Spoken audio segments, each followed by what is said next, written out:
কাছে যে একবার পা দুটো জড়িয়ে ধরে কাঁদতাম। আর মোহাম্মদের নামের পাশে আল্লাহ সার্টিফিকেট দিয়েছিলেন, ওমা আরসালনাকা ইল্লা রাহমাতাল লিল আলামিন।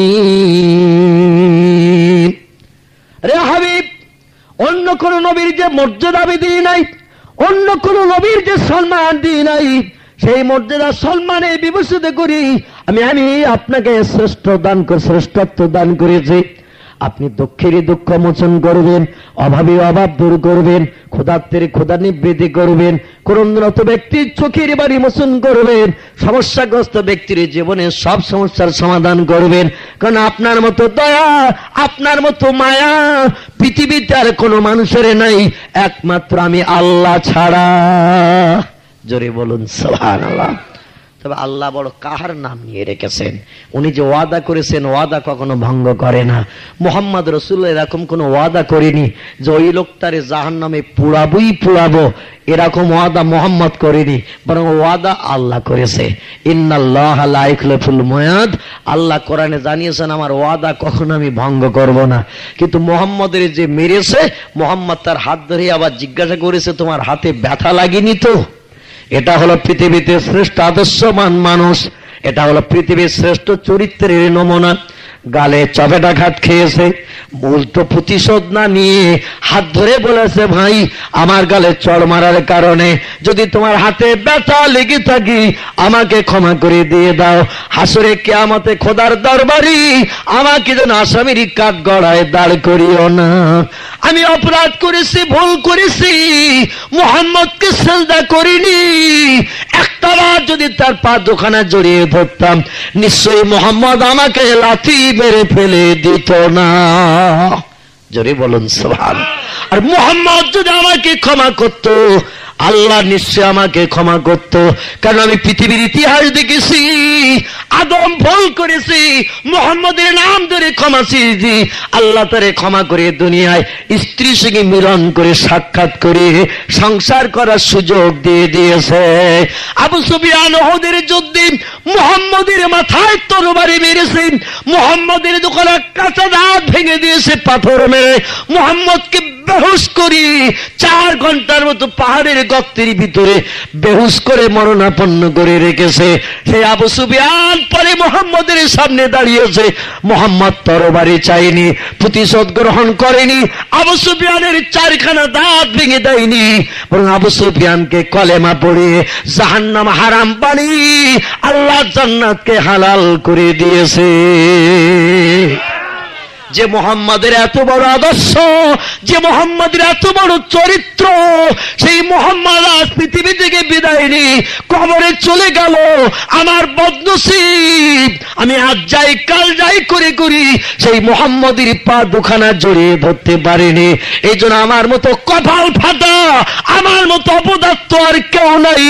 তাই মদিনার পাহাড়ের ধারে বসে বসে আজ বক্ষ চাপড়িয়ে চাপড়িয়ে কাঁদছি। আমার মতো দুঃখ মদিনায় নবীর কোন সাহাবীদেরও লাগে নাই। জোরে বলুন সুবহানাল্লাহ। ও মুসলমান ভাইরা আমার, সেই নবী মুহাম্মদ রাসূলুল্লাহ শোকে ইবলিস শয়তান পর্যন্ত কেঁদেছিল। বিশ্ব নবীর শোকে কেঁদে কেঁদে চোখের পানিতে বুক ভাসিয়েছিল।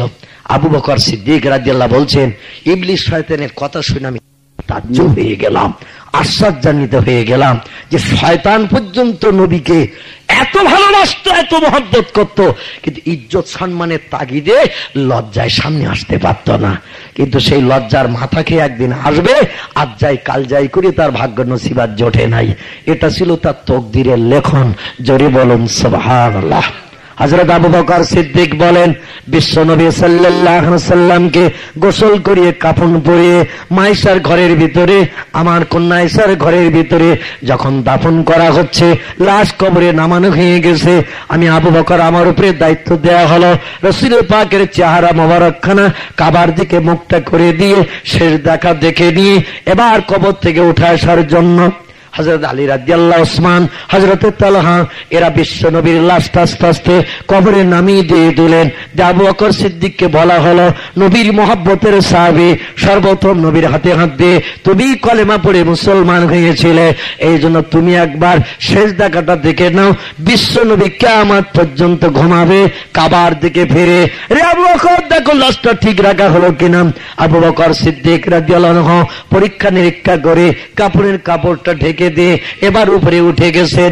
হাজারে হাজার মানুষ চতুর্দিকে ঘেরাও হয়ে দাঁড়িয়ে হয়ে রয়েছে। আল্লাহ নবী সাল্লাল্লাহু আলাইহি ওয়াসাল্লামের কাফনের কাপড়টা মানুষের চোখের আড়াল করা হবে মাটি চাপা দিয়ে। মানুষ সব দাঁড়িয়ে ফুপিয়ে ফুপিয়ে কাঁদতে শুরু করেছে। ইসলামিক ইতিহাসে লেখা আছে 3 দিন মসজিদে নববীতে আজান ধ্বনি ওঠেনি। 3 দিন মসজিদে নববীতে আজান হয়নি ভাই। মদিনার মেয়েরা উনানে কেউ হাঁড়ি চাপায় নাই। বাচ্চারা 3 দিন মায়ের কাছে কোনো খাবারের দাবি করেনি, ওদের ক্ষুধাও লাগেনি। নবীর চোখে শোকাতুর হয়ে বসে বসে সব কেঁদেছিল, মুখ মলিন করে জোরে বলুন সুবহানাল্লাহ। বাচ্চারাও মায়ের কাছে খাবার চাইনি, মেয়েরা উনানে হাঁড়ি চাপায়নি। 3 দিন শোকের ছায়া চলল। সোমবার গেল, মঙ্গলবার গেল, বুধবারের দিন সারাদিন চলে গেল। আসরের নামাজের পরে, আসরের রক্তের পরে বিশ্ব নবীকে দাফন করা হলো। কবরের ভিতরে দাফন করে এবার মাটি চাপা দেওয়া হবে। হযরত আবু বকর বলছে, নবীর সাহাবীরা এবার তোমরা অনুমতি দাও, আল্লাহ নবীর কবরটা মাটি দিয়ে ঢেকে দেওয়া হোক। খলিফাতুল মুসলিমিন হযরতে ওমর বিন খাত্তাব রাদিয়াল্লাহু আনহু, হযরতে খাত্তাবের বেটা ওমর, মুসলিম জাহানের দ্বিতীয় বাদশা। হযরত ওমর বলছে, আবু বকর সবাই যদি অনুমতি দেয়, আমি অনুমতি দেব না নবীর কবরে মাটি ফেলে দিতে। হযরত আবু বকর বলছে, ওগো হযরত ইব্রাহিম নবীকে এভাবে দাফন করা হয়েছে, ইসমাইলকে দাফন করা হয়েছে, ইসাককে এভাবে দাফন করা হয়েছে, ইয়াকুবকে এভাবে কবরস্থ করা হয়েছে, ইউসুফকে মাটি চাপা দেওয়া হয়েছে, দাউদকে কবর দেওয়া হয়েছে, সুলাইমানকে কবর দেওয়া হয়েছে, মূসাকে কবর দেওয়া হয়েছে, হারুনকে কবর দেওয়া হয়েছে, সব নবীকে এভাবে কবর দেওয়া হয়েছে, লাশ কবরে রেখে মাটি চাপা দেওয়া হয়েছে। আর তুমি বলছো মাটি দিতে দেবে না, তাহলে অন্য কি কোনো ব্যবস্থা করা হবে নাকি? হযরত ওমর বলছে, ভাই জিন্দা মানুষ কবরস্থ হবে, আমি ওমর ওটা পছন্দ করি না। একটু জোরে বলুন সুবহানাল্লাহ। আবু বকর বলে, ওমর রে পাগল হয়ে এমন ফতোয়া তুই দিস না রে। আজ 3 দিন নবী বিদায় হয়েছে, নবী আজ 3 দিন বিদায় হয়ে আয়েশার ঘরে আসে, দলে দলে মানুষ আসে, বিশ্ব নবীর লাশকে সামনে রেখে জানাজা নামাজ পড়ে পড়ে কাঁদে। নবী যদি দুনিয়ায় জিন্দা থাকতো তাহলে কথাবার্তা বলতো, আমাদের আহ্বান করতো, ডাকতো। আজ নবী 3 দিন নিথর হয়ে শুয়ে রয়েছে, আর তুই বলছিস জিন্দা নবী, ব্যাপারটা কি বুঝে না? হযরত ওমর বলে, আবু বকর পাগল হয়ে গেছো তোমরা, বিশ্ব নবীকে দাফন করে মাটি চাপা দিয়ে ঘরে যাবে, বিবি বাচ্চা নিয়ে সংসার জীবনে সুখ ভোগ করবে, আমি ওমর ওটা পছন্দ করি না। দেখো ভালো করে নবীর চেহারা দেখি, আল্লাহ নবীর মুখের কাছে কাপড়ের কাপড় এখনো বিড় বিড় করে নড়ছে। তোমরা বলছো নবী মারা গেছে, আমার চোখে দেখছি নবী জিন্দা। তোমাদের চোখের পাওয়ার কেমন আছে আমি তা জানি না, আমার চোখে দেখছি নবী এখনো জিন্দা। তোমরা জিন্দা মানুষকে কবরে শুইয়ে দিয়েছো, নবীর মুখের কাছে দেখো কাফনের কাপড় নড়ছে। মানুষ মারা গেলে কি কাফনের কাপড় নড়ে নাকি? আবু বকর বলছে, সাদ্দাকতাই আখি, এ ভাই ওমর, মানুষ জিন্দা থাকলে তার শরীরে কিছু না কিছু সিমটম নমুনা দেখা যায়, মারা গেলে তখন দেহটা নিথর নিস্তব্ধ হয়ে যায়। বলে রাসূলের মুখের কাছে একটু তাকাও। আবু বকর বলছে, আল্লাহে, আমি ওমরের কথা শুনে বিশ্ব নবীর মুখের কাছে একদৃষ্টে তাকালাম, তাকিয়ে দেখি আল্লাহর নবীর ঠোঁটের উপরে কাফনের কাপড় একটু নড়াচড়া করছে। জোরে বলুন সুবহানাল্লাহ। হযরত ওমরকে আবু বকর বলছে, ভাই তোমার কি ধারণা হয়? বলে, নবী 3 দিন বোধহয় বেহুশ টেহুশ ছিল কিনা, হঠাৎ করে বোধহয় হুঁশ ফিরেছে। রাসূল 3 দিন খায় দায় না, এই জন্য উঠতে পারছে না। রাসূল ঠোঁট নাড়ছে, ওই দেখো উপরে কাপড়টা নড়ছে। আবু বকর বলছে, আমি তো লাশ কমপ্লিট করে কবরে রেখে উপরে উঠেছিলাম, কিন্তু নবী জিন্দা না মারা গেছে, আমার আবার একবার ফাইনাল পরীক্ষা করতে হলো। আমি কবরে নেমে গেলাম, আস্তে আস্তে মাথার দিকে নেমে গেলাম। আল্লাহ নবীর লাশ মুবারকের মাথার কাছে কাফনে কাপড় আলগা করলাম। আলগা করে দেখি বিশ্ব নবীর ঠোঁট দুটো একটু একটু আলগা হচ্ছে, একটু একটু আবার লেগে যাচ্ছে। জোরে বলুন সুবহানাল্লাহ। ওমর উপর থেকে যে দৃশ্য দেখেছে, আমি কাপড়ে কাপড় আলগা করে তার বাস্তব নমুনা দেখলাম। রসুলের ঠোঁট দুটো বিড় বিড় করে একটু একটু বাচ্চাদের মতো নড়ছে। পুকুরের মাছ ধরে উপরে তুললে দেখবেন কিছু সময় পরে ওর ঠোঁট একটু একটু নড়ে, হাঁপসে কাটে। রসুলের ঠোঁটটা যেন ওই রকম একটু একটু নড়ছে। ওমর বলে, আবু বকর, আল্লাহ নবী জিন্দা না মরা, একটু ভালো করে এবার দেখ। আবু বকর বলছে, আমি দৃশ্য দেখে বিশ্ব নবী সাল্লাল্লাহু আলাইহি সাল্লামের নাকের কাছে মুখ লাগালাম, লাগিয়ে দেখলাম কোন শ্বাস নিঃশ্বাসের জারি হচ্ছে না। আল্লাহ নবীর বুকের কাছে কান লাগালাম, দেখলাম বুকের ভিতরে করে হৃদযন্ত্র চলছে না। বিশ্ব নবীর পেটের উপরে হাত দিলাম, দেখলাম নিঃশ্বাস টানলে পেটটা উঁচু হয়, নিঃশ্বাস ফেললে পেটটা নিচু হয়। সেরকম কোন নমুনা নাই। আমি তখন বুঝলাম নবী আদৌ বেঁচে নাই, কিন্তু ঠোঁট কেন নড়ে এটা আমার যাচাই করার দরকার। হযরত আবু বকর বলছেন, বিশ্ব নবীর ঠোঁটের কাছে আমি আস্তে আস্তে মাথাটা নিচু করলাম, সেই মামিনার মতো। মামিনা যখন দেখলেন শিশু বেটা আমার দুই হাতের কোলে আছে, ঠোঁটটা বিড়বিড় করে নাড়াচ্ছে, কিন্তু কণ্ঠের আওয়াজ শুনতে পাচ্ছি না। রসুলের মাথাটা উঁচু করে কানের কাছে ধরেছিলেন। মামিনা আওয়াজ পেয়েছিলেন, লা ইলাহা ইল্লাল্লাহু মুহাম্মাদুর রাসূলুল্লাহ। দেখি না আল্লাহর নবী আজ পৃথিবী থেকে বিদায় হলেন, কি বলতে চাইছেন তিনি। আমি আস্তে আস্তে মাথা নিচু করে আমার কানটা নবীর ঠোঁটের কাছে লাগালাম। কানটা যেই লাগিয়ে দিলাম, আমার কানে মোবাইল মেশিনের মতো, রিসিভারের মতো আওয়াজ জারি হয়ে গেল। আমার কানে আওয়াজ আসছে নবীর ঠোঁট থেকে, ইয়া রাব্বি হাবলি উম্মতি, ইয়া রাব্বি হাবলি উম্মতি। এই আওয়াজটাই আমার কানে বারবার লাগছে। জোরে বলুন সুবহানাল্লাহ। আবু বকর বলছে, ওমর এক কাণ্ড ঘটেছে। বলে, কি হয়েছে? বলে, আল্লাহে আমি খোদার কসম বলছি, নবী বেঁচে নাই, নবী বিদায় হয়ে গেছে। তাই মরণের পরও উম্মতদের ভোলে নাই।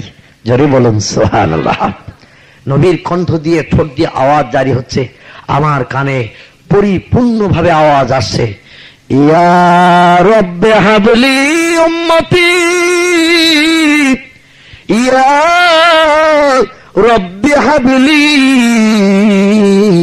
উম্মতি। আল্লাহ আজরাইলকে দিয়ে আপনি আমাকে দুনিয়ার মায়া পরিত্যাগ করালেন। আমি তো কোনো আপত্তি করি নাই যে এখন মরবো না, এখন যাব না, আপনার দরবারে হাজির হব না।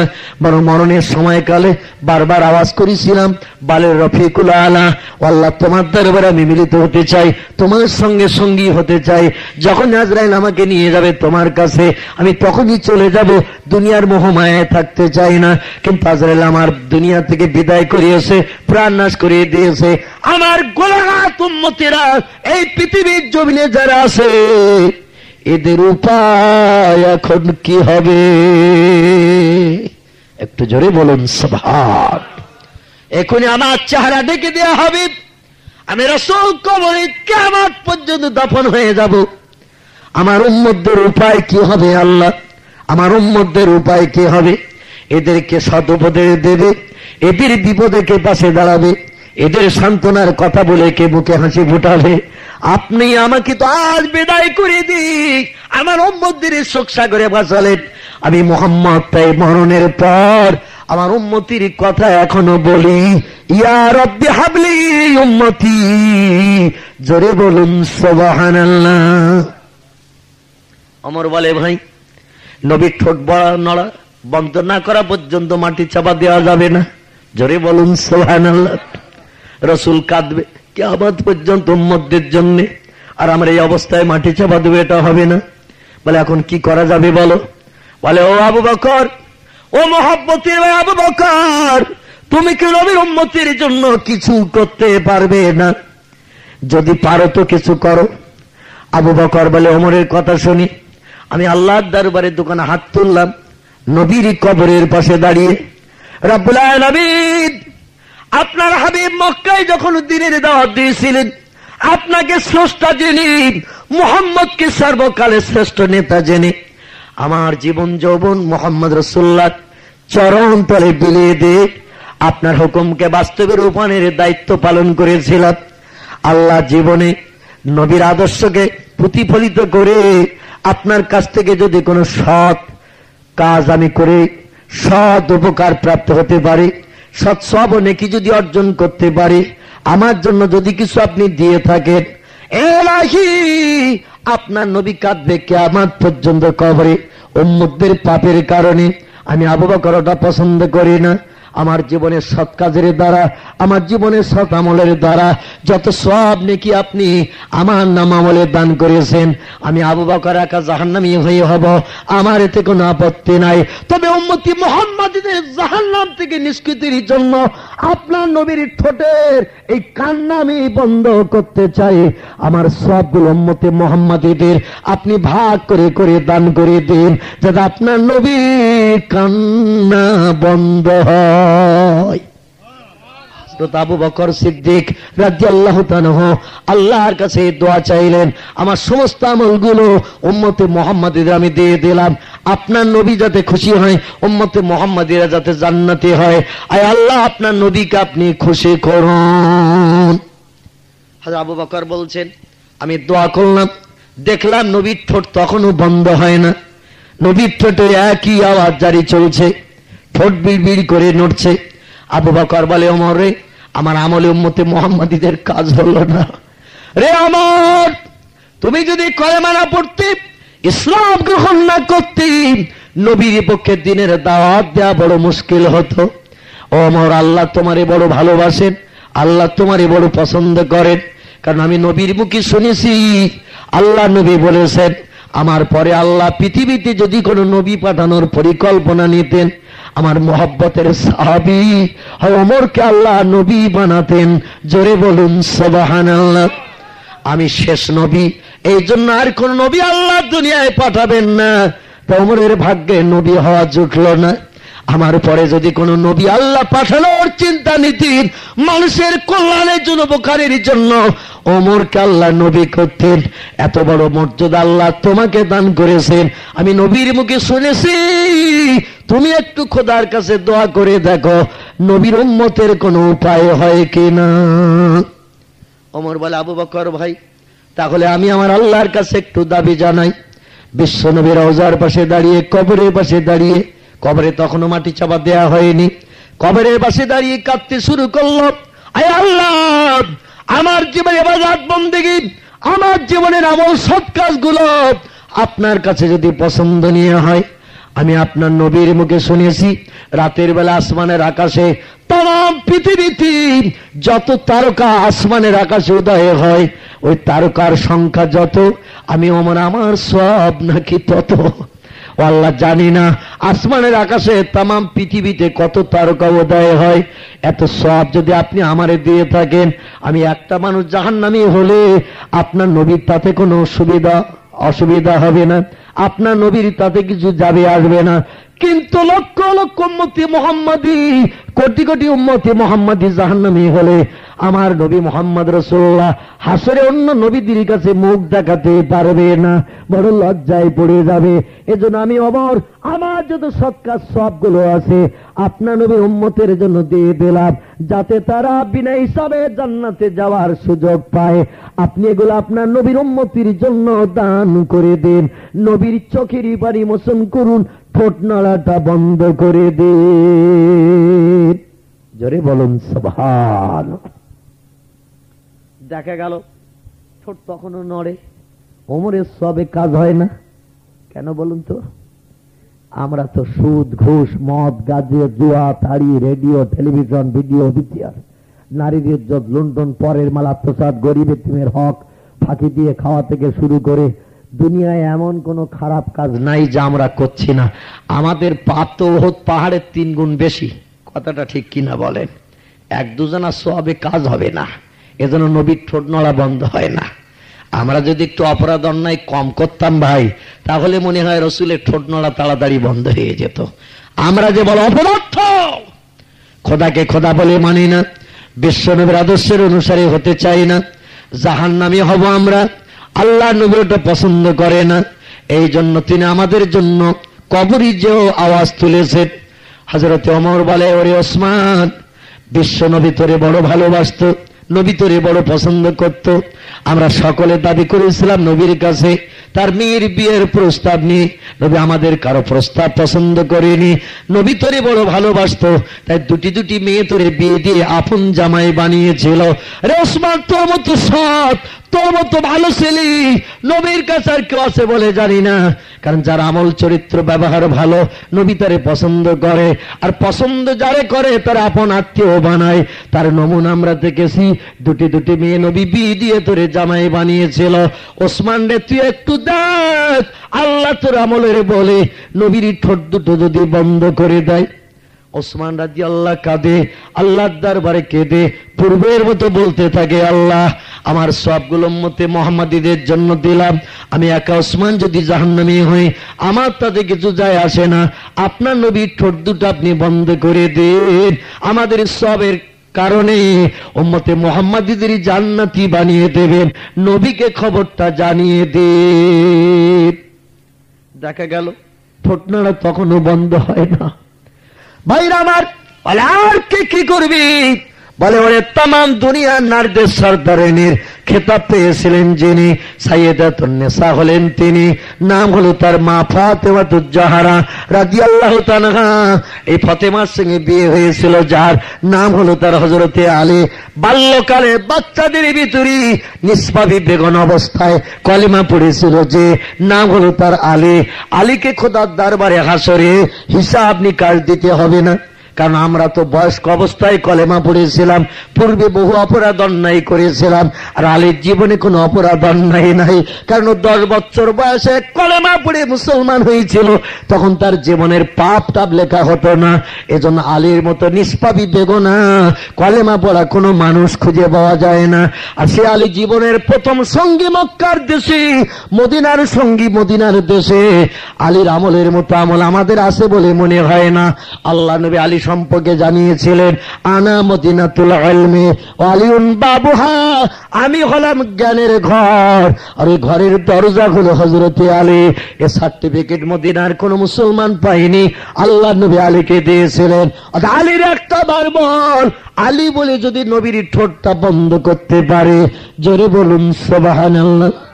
আলী রাদিয়াল্লাহু দোয়া করে আমার মাবুদের দরবারে, তাতেও কোনো কাজ হলো না। বলে, কি করে কি হবে এখন? চতুর্দিকে খবর চলে গেল হযরতে মা ফাতেমার কাছে। মা ফাতেমা বলে, ওরে, আমাকে আমার বাবার কবরের দ্বারা একটু যাওয়ার অনুমতি দিয়ে দে। মা ফাতেমাতুজ জাহরা রাদিয়াল্লাহু তাআলা বাবার কবরের দ্বারে এসে দাঁড়িয়ে গেল বোরখা পরিহিত অবস্থায়।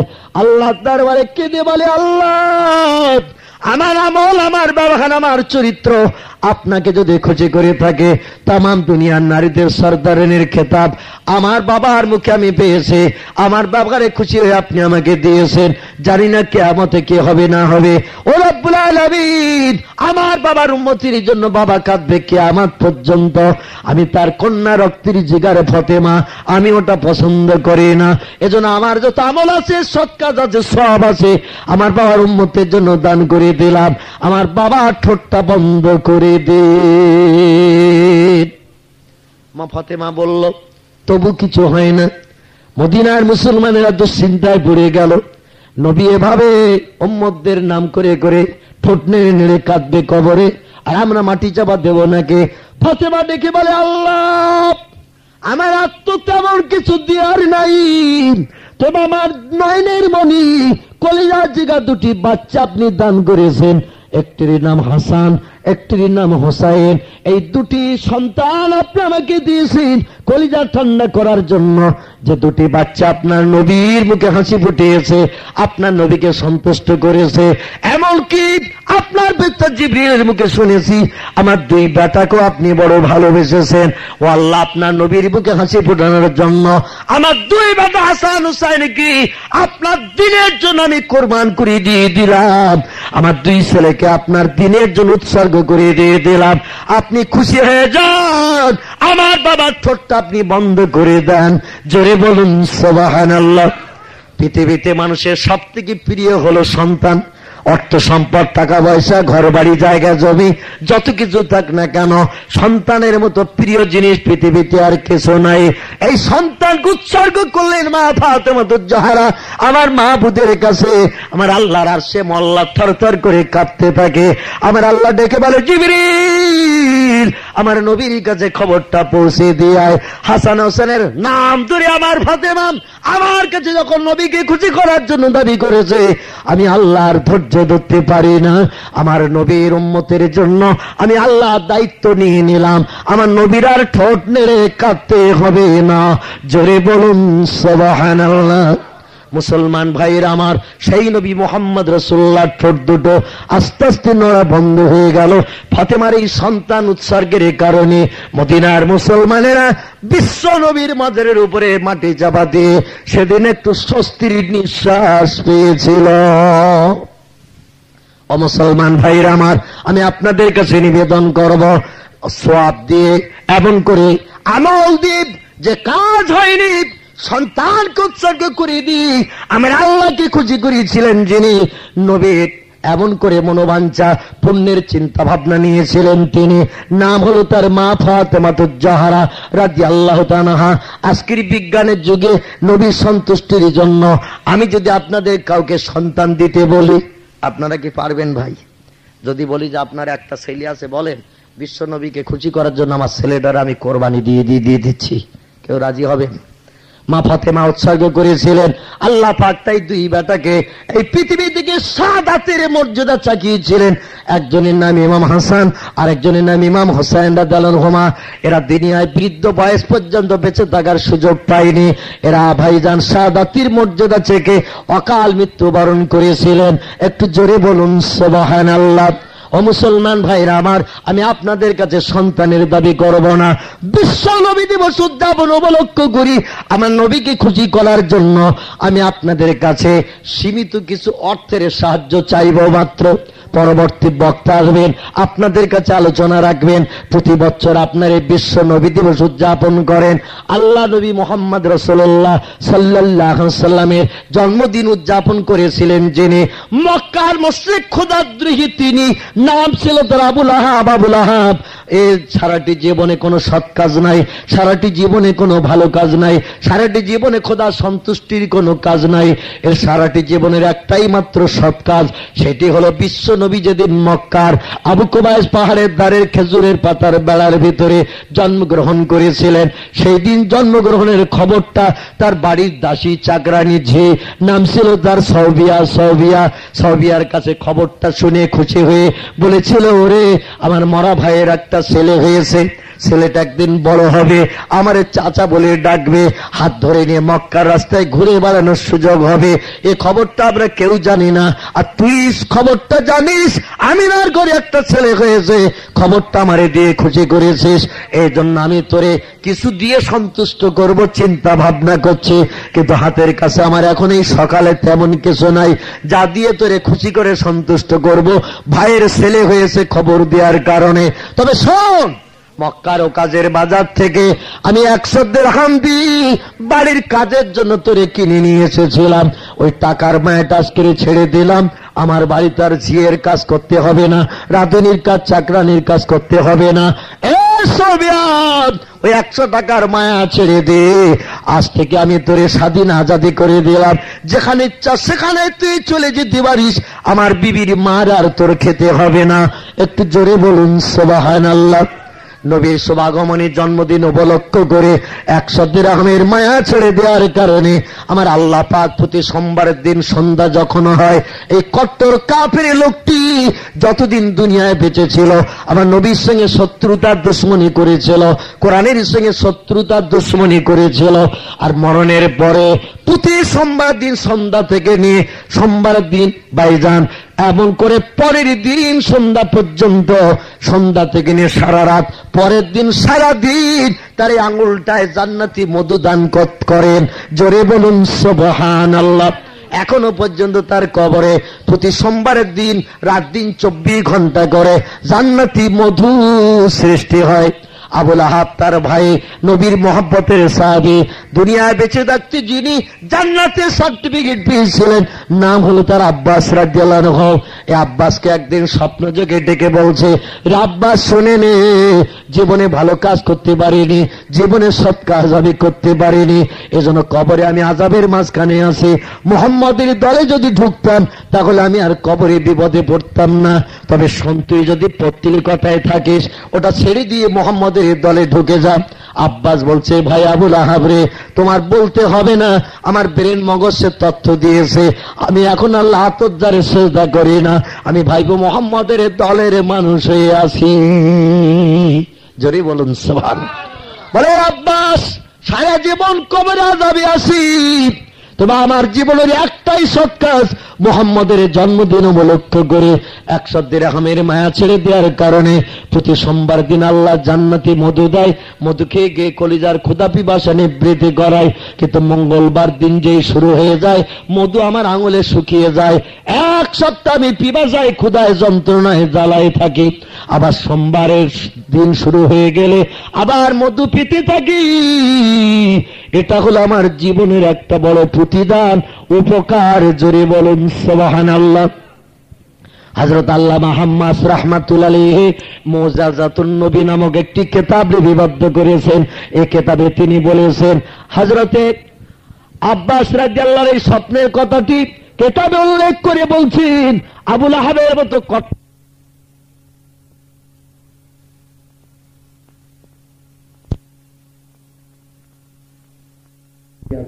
তুমি কি পারবে বাবা আমার মুখে একটু হাতে ফোটাতে, হিন্দুস্তানের দেশে একটু কালেমার দাওয়াত পৌঁছে দিয়ে দিতে?